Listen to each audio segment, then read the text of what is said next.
pošto volim espresso kafu, kupio sam novi aparat za espresso. Dakle, ovo je bio stari Siemensov Supresso S75 koji više ne radi, dobro me je služio, ali mislim da se više opravke ne isplate. Tako da sam sad kupio gorenje, pa da vidimo. Nažalost morat ću da kupim i nove šoljice, ali ajde. Dakle, melje kafu i priprema espresso.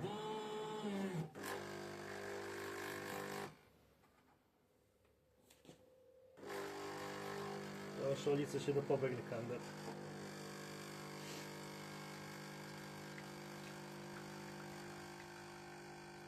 Inače, pored espressa može da radi i druge stvari, može da izbacuje toplu vodu, da muti mleko, da pravi latte, cappuccino, americano, naravno double espresso, ali neka ovo je mogo iz jednog puta double espresso da pravi, ovo kad pravi iz dva puta melje, dva puta.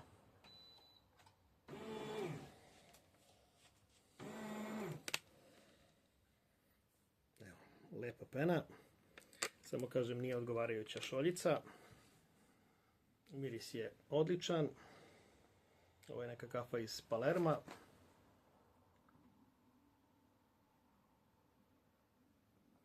A ukus božanstven. Evo kako kafa izgleda ta.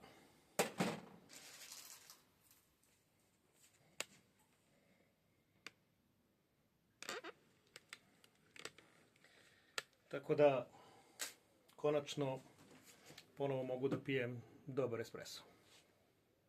Pozdrav!